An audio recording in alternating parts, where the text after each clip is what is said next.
चलिए जानते हैं जन्माष्टमी पर श्री कृष्ण की जन्म कथा। जन्माष्टमी के दिन रात्रि में बड़े धूमधाम से भगवान कृष्ण का जन्मोत्सव मनाया जाता है।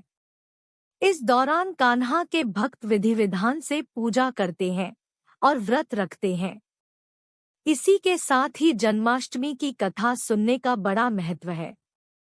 मान्यता है कि इससे जातक के जीवन के सभी दुख दूर होते हैं और जीवन में सुख समृद्धि और खुशहाली आती है।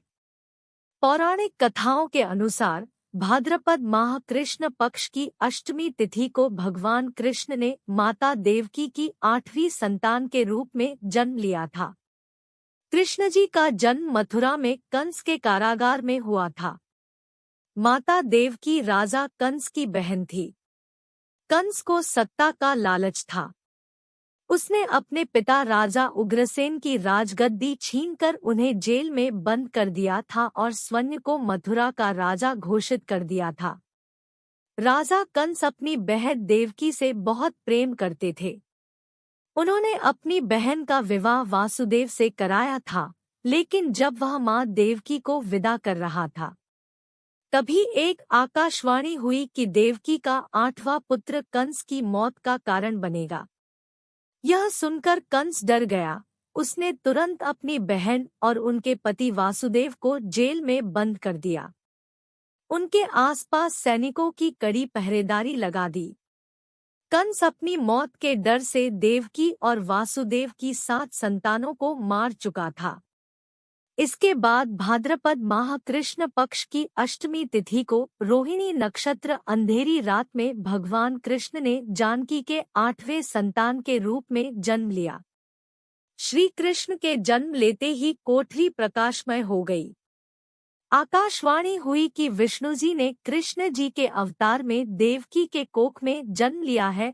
उन्हें गोकुल में बाबा नंद के पास छोड़ आए और उनके घर एक कन्या जन्मी है, उसे मथुरा लाकर कंस को सौंप दें।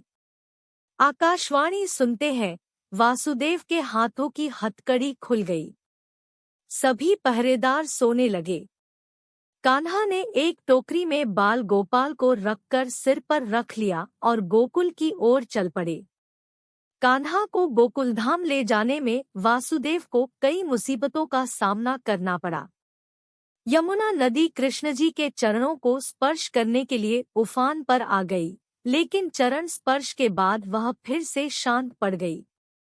वह कान्हा को बाबा नंद के पास छोड़ आए और गोकुल से कन्या को लेकर वापस लौट आए। जेल अपने आप बंद हो गया और उनके हाथों में हथकड़ियां लग गई। कन्या की रोने की आवाज सुनते ही सभी पहरेदार उठ गए। कंस बंदीगृह आया। वह कन्या को देवकी और वासुदेव की 8वीं कन्या समझ उसे मारने चला, लेकिन वह आकाश में उड़ गई और फिर से आकाशवाणी हुई कि कंस को मारने वाला अब इस दुनिया में पैदा हो चुका है। बाबा नंद और उनकी पत्नी मां यशोदा ने कृष्ण जी का पालन पोषण किया। राजा कंस ने कृष्ण जी का पता लगाकर उन्हें मारने की खूब कोशिश की, लेकिन कंस की सारी कोशिशें विफल हुई और कृष्ण जी को कोई मार नहीं सका। अंत में श्री कृष्ण ने कंस का वध किया। राजा उग्रसेन को फिर मथुरा की राजगद्दी सौंप दी। इस तरह से जन्माष्टमी की व्रत कथी पूरी हुई।